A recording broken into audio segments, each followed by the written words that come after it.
ምራቂ መጣ።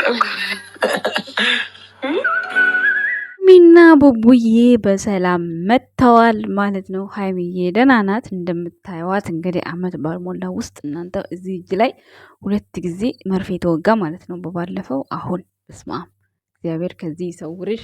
በስመ አብ የሰይጣን ጆሮ ድፍን ይበል። እንኳን ደህና መጣችሁ ቡቡዬ፣ እኔ ጭንቀታም ሀይሚዬ እንዴት ናችሁ? በስመ አብ ሲያሳዝኑ እናንተ በኢየሱስ በስመ አብ እንዴት እንዳሳዝኑኝ አትጠይቁኝ። እግዚአብሔርን በስመ አብ። ኧረ ፈጣሪ ክፏችሁን ያርቅላችሁ። ሰላም ጤና ይስጥልን እኛ ውድ ቤተሰቦች እንዴት አላችሁ? እንዴት ናችሁ? እኔ ደህና ነኝ እግዚአብሔር ይመስገን፣ ሁሉ ሰላም ነው። እንዴት ናችሁ? እኔ ያለሁ ሰላም ነኝ እግዚአብሔር ይመስገን፣ ሁሉ ሰላም ነው። በጣም ያሳዝናል የተፈጠረው ነገር ግን እግዚአብሔር ይመስገን እንኳን አለፈ። ዋናው ማለፉ ነው። ጨጓራ በሽታ በጣም ከባድ ነው። ባይ ዘ ዌይ ደም ጎሚት አረጋት ሲል በጣም ደንግጫለሁ። ለምን አይዶን ይሄ ድክም ዛል የሚያደርግ ነገር አይታወቅም። ምናልባት አሁን ከሀገር ሀገር በተዘዋወሩ ሰዓት በሙቀት ምናምን ድሬዳዋ ላይ እንደዚህ አይነት ነገር ድሬዳዋ ላይ አለ መሰለኝ፣ አላውቅም። አይዶን እኔ በዚሁ አንድ መልእክት ላስተላልፍ። ማለቴ እኔ በእሷ ላይ ይሆናል ወይ ሌላ ነገር እያልኩ አይደለም። ማወራውን ነገር ተረዱኝ ቤተሰቦች። ልናገር የፈለግኩት ነገር ምንድን ነው? አሁን እኔ ማለት ነው እኔ ታናሽ ወንድምም አጥቻለሁ በእንደዚህ። አሁን እሱ እንደዚህ ሐኪም ቤት ሂድ ሲሉት እንደዚህ ሐኪም ቤት አይወድም፣ ጸበል ነው የሚወደው። በቃ ሲታመም ጸበል ነው የሚሄደው፣ ሲታመም ጸበል ነው የሚሄደው። የዛን ሰዓት ሩቅ ቦታ ሄደ፣ በረሃ ማለት ነው፣ ምንም የሌለበት። ከዛ 6 ወር ነበረ የተቀጠረው እዛ ቦታ ላይ ሊሰራ። እንትን ነበረ፣ ሾፌር ነበረ። እዛ ቦታ ላይ ወፍ ነች የያዘችው። ከዛ ምንድነው ሁሌ ደም ነው ወደ ላይ የሚለው፣ ሁሌ ደም ነው ወደ ላይ የሚለው። ብርድ ብርድ ይለዋል፣ ብርድ ብርድ ይለዋል። ሰውነቱ አይቀንስም፣ ግን አይኑ ጥፍሩ ምናምን ቢጫ ነው ከለሩ ማለት ነው። ከዛ ቆይ ዛሬ ይሻለኛል፣ ቆይ ነገ ይሻለኛል ምናምን እያለ ነግሮኝ፣ እኔ እዚህ ነው ያለሁት፣ እንደዚህ አሞኛል፣ ብርድ ብርድ መርፌ ተወጋሁ ሲል፣ መርፌ ተወዳለች ደግሞ ይህች መድኃኒቷ ማለት ነው። ይሄን ስላችሁ ሀይሚ ላይ ያለ እያልኩ አይደለም። በምን አስታወስኩ መሰላችሁ? እሱ እንደዚህ ወደ ላይ ሲለው የሆነ ቢጫ ቆበር የመሰለና ደም ነበር ወደ ላይ የሚለው። ከዛ ሐኪም ቤት ሲሄድ ጨጓራ ነው የሚሉት። ግን እኮ እሱ ጨጓራ አያውቀውም ሲጀመር። እና ሐኪሞች አያውቁም። አሁንም ቢሆን ጋሽዬ ጋር ሄደሽ ታይ፣ እንደዚህ አይነት ነገር ጋሽዬ ያውቃል ብዬ ተስፋ አደርጋለሁ። ለምን እነሱ ናቸው የሚያውቁት። ከዛ ቦታ ወንድሜ በጣም ድክም እያለው እንቅልፍ ሲለው እንደዚህ በቃ 24 ሰዓት ቢተኛ እንቅልፍ አይበቃውም። 6 ወር ሆነው። ከዛ ቤተሰብ ጋር መጣ። ቤተሰብ ጋር ሲመጣ የባህል አባታችን ሲያየው እሷ ወፍ ነች የያዘችው። ጨጓራው እንዳለ ጉበቱ የለም አልቋል። ሕክምና ቢሄድ ምንም ጉበቱ አልቋል። ከሆነ የት ነበራችሁ ነው የተባለው። ይሄን ስላችሁ እኔ ለሀይሚ እያልኩ አይደለም ቤተሰቦች ተረዱኝ። እና በደንብ ጋሽዬ ጋር ሄደሽ መታየት አለብሽ ሀይሚ።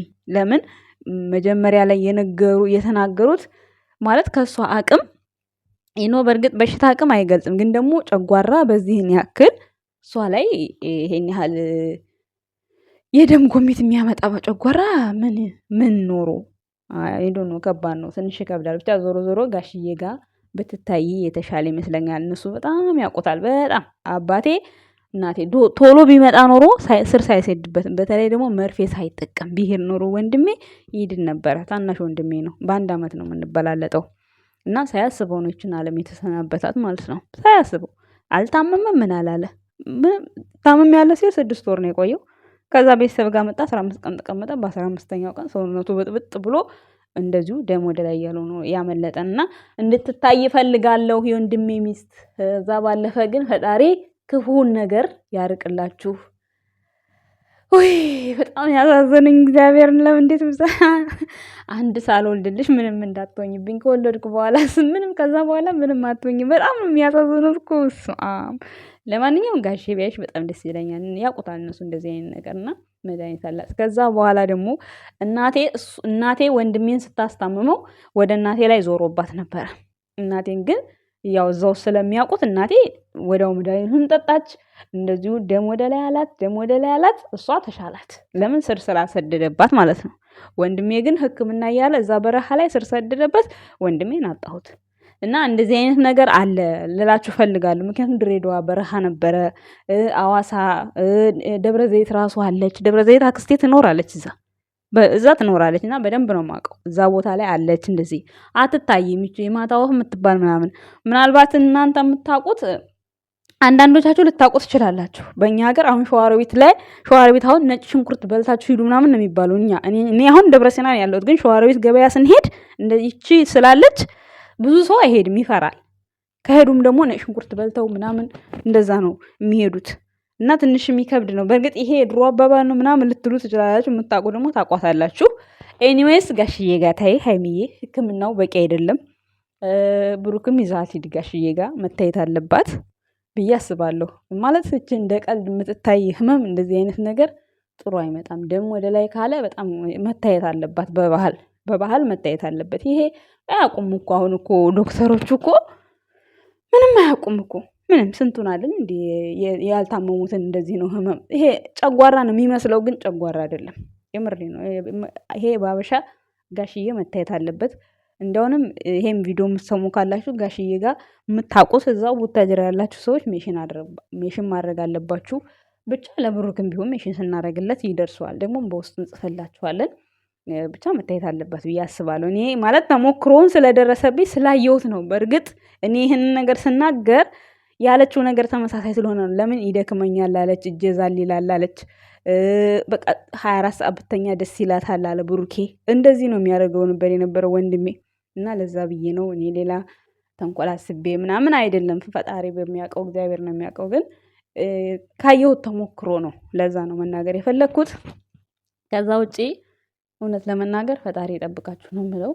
ክፉን ነገር ያርቅላችሁ። በጣም ነው የምታሳሱት፣ በጣም ነው የምታሳዝኑት። በጣም እንጃ በስመ አብ አለሷ ማናለኝ ቴልቦቦስ አያሳዝንም? አዎ ቡዬም እንኳን አንድ ጊዜ ታሞ እንደዚሁ እሷ ነበረች ስታጎርሰው መድኃኒቱን ሰዓት ጠብቃ ስታጠጣው ምናምን የነበረው እሷ ነበረች። እና ሀይሚ ለብሩኬ ያለችው እሷ ነች። ለሀይሚ ያላት ብሩክ ነው። ይሄ በጣም ግልጽና ግልጽ የሆነ ነገር ነው፣ የተመሰከረ ነገር ነው። ያው ቤተሰቦችም አልተሳሳታችሁም። እሷ እንደዚህ ታመመች ሲባል ግምታችሁ መብታችሁ ነው። ግን ያው ብሩኬ እንደምታዩት ነው፣ ባዶ ሆድሽን ነሽ እያለ ነው እንግዲህ እየተናገረ ነው። ስለዚህ የኛ ውድ ቤተሰቦችም ጭንቀታችሁ የተመኛችሁትም ያሳካላቸው፣ እነሱም ጤና ይስጣቸው ፈጣሪ።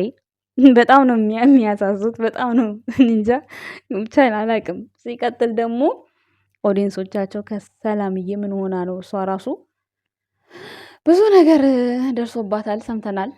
ከዛም በፊት ያው እንትን ብዙዎቻችሁ እየጠየቃችኋትም ነበረ። አሁንም እንግዲህ ምን ላይ እንዳለች እግዚአብሔር ይወቀው። ውጭ ላይ ከሆነ አሁን ሙቀት ነው ያለው በአሁን ሰዓት። አንዳንድ ቦታም ሰላም የለም። ያው እንግዲህ አላቅም፣ ጭንቀት ምንም ሊሆን ይችላል። ለማንኛውም እግዚአብሔር ባለሽበት እንግዲህ እሱ ሰላምሽን ያምጣልሽ፣ ሰላምሽን ያሳጣሽን ነገር ያርቅልሽ እግዚአብሔር ነው ምለው። ሌላ ምንም ምለው ነገር የለም። የጨረቃ ፋሚሊ መልእክት ተላልፎላችኋል።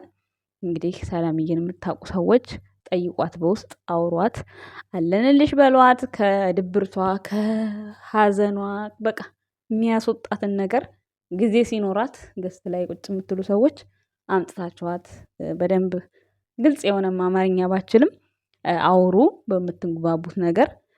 ደስ ይላል እንደዚህ ማለት በቃ ትርፍ ጊዜ ኖሯችሁ የሆነ ነገር ያጣችሁትን ነገር ስታስቡ በጣም ነው የሚከብደው። በጣም እኔም ማጥቸም ስለሞከርኩ ስላየሁት በሰዓቱ ምን ላይ እንደነበርኩ ምን እንደሆነ ያለፍኩበትን በደንብ ጥንቅቅ አድርጌ ነው የማውቀው። ለዛ ነው።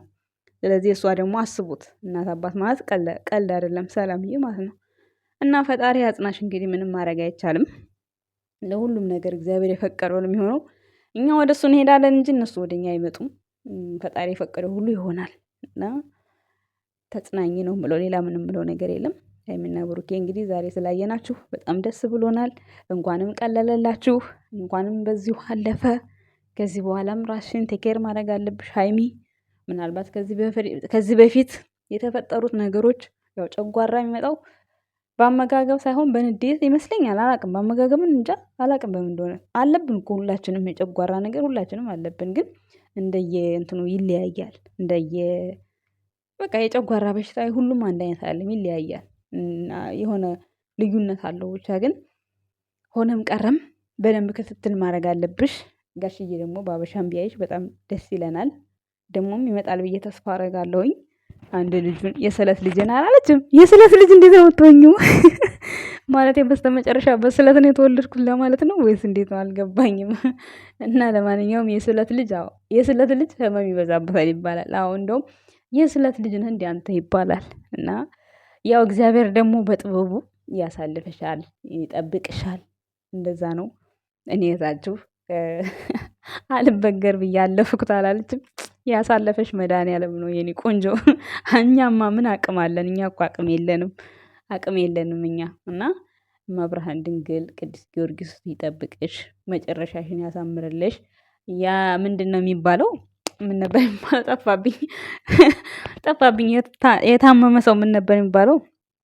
ፈጣሪ ምን ነበር? የሆነ ስም ነበረው። እንደውም ለምሳሌ አሁን ቁስል ሲይዛችሁ የውሻ ቁስል ያድርግላችሁ ይባላል። ህመም ደግሞ ምን ነበር? ረሳሁት። በቃ ያው ከሀገራችሁ ትረሱታላችሁ ሌላ ቋንቋ ስለምዱ። እና ለማንኛውም ሀይሚና ቡቡዬ አይዟችሁ። እንደው ግን በጣም በከባድ ነው የገጠማት ሀይሚ። ምክንያቱም ብሩክ ቤት ሳይኖር ታሞ ሲደወልለት ፕራንክ ነው ብሎ ራሱ አለማለቱ የምሬን ነው። ከዚህ በፊት ብትታመሚ ላልደረስልሽ ይችላል የእውነት ብትታመሚ ሲል ነበርና እኔ ውጭ ነበርኩ ሲደወልልኝ በቃ አላመንኩም ሲል በጣም ነው እንትን ያልኩት። በጣም ነው ያሳሰበኝ ማለት ነው። ምክንያቱም እንደዛ ነው ብሎ ቢያስብስ ብዬ ማለት ነው። እስኪደርስ ድረስ ደርሶ ማካያት በኋላ ያው ተቀያይራለች። በጣም እንዳመማት ያስታውቃል። ግን እስከሚመጣ ድረስ ሁለት ልብ ነው የሚሆነው ብዬ ነው ያሰብኩት። እና አንዳንድ ጊዜ በቃ ነገራቶች ከባዶች ናቸው። በተለይ ደግሞ ሰው ከሌለ እንደዚህ አይነት ነገር ከባድ ነው። እና እግዚአብሔር ከእናንተ ጋር ይሁን ብቻ ለሁሉም ነገር። የእኛ ውድ ቤተሰቦችም እንኳን ደስ አላችሁ። ባጭሩ እንደዚህ ነገር ሆኖ በመምጣቱ እንኳን ደስ አላችሁ። ያው ቀኑ ከማታ ጀምሮ እስካሁን ድረስ ብዙ ሀሳብ የሚያሰባችሁ ያው ሀሳብ ውስጥ አይደሉም። ያሉበት ሁኔታ ይሄን ይመስላል። መተሳሰብ፣ የመፈቃቀር ምንም አይንካብኝ፣ ምንም አትሁኝብኝ። በቃ አለ አይደለ እንስፍስፍ በሉ በቃ እንደዛ ነው። ደስ ይላል። ማርያምን ብቻ መልካም አዳር ይሁንላችሁ። ይሄንን ስላሰማን ፈጣሪ እግዚአብሔር ይመስገን። መልካም አዳር ይሁንላችሁ ቤተሰቦቼ፣ እንወዳችኋለን። ስለ ሁሉም ነገር እግዚአብሔር ይመስገን። ለምንም ፈጣሪን ማማረር የለብንም ማመስገን ያለብን ብላለች ሀይሚ። አዎ ከምንም በላይ ምንም ቢፈጠር ምን ተመስገን ብለን ማሳለፍ ነው ያለብን። ያ እሱ ያመጣውን እሱ ነው የሚመልሰው እና ማመስገን ነው ያለብን። ሰው አይታመም አይባልም፣ ይታመማል። ግን ያው በቃ የሚዲያ ሰው ስትሆኑ ያው ሰው ብዙ ስም ይሰጣችኋል። ያ ደግሞ እውነቱ ደግሞ ሲታይ እንደዚህ ነው፣ ኖርማል ነው፣ ምንም አዲስ ነገር የለውም። ስለዚህ ምንም የሚያሳስብ ነገር የለም። እንኳን ተሻለሽ፣ እንኳን ዳንሽ። ገባችኋ ቤተሰቦች? እና እሷ ደግሞ ያችን ቪዲዮ ፖስታት ኮስታል መወጥ አልመሰለኝም። እኛ እኮ እኛ እንደምናስበው ሳይሆን አንዳንዴ የእግዚአብሔር ያሰበልን ነው የሚበልጠው። አሁን እሷ በሰዓቱ ቤተሰብ እንዳይጠብቃት እዛው ካደረች ከዋለች በሚለው ነው ያቺ ቪዲዮ የተፖሰተችው ይመስለኛል። ለዛ መሰለኝ። ግን ደግሞ ለእኛ ሰላም አልሰጠንም ነበረ። ግን እግዚአብሔር ይመስገን ዋናው ደህና መሆንሽ ነው። ዋናው በዙሪያዋ መልካም ሰው ጥሩ ሰው ስለነበረ እነ ናቲም በጣም ትልቅ አስተዋጽኦ ነው ያደረጉት። ትናንትና ሚፍታህም ትልቅ አስተዋጽኦ ነው ለኦዲየንስ ያደረገው። ቢያንስ ተረጋግተው ወደ ራሳቸው እንዲመለሱ አድርገዋልና የባሰ ነገርም አያምጣ ከዚህ የባሰ እና ብቻ አመሰግናችኋለሁ። ባይ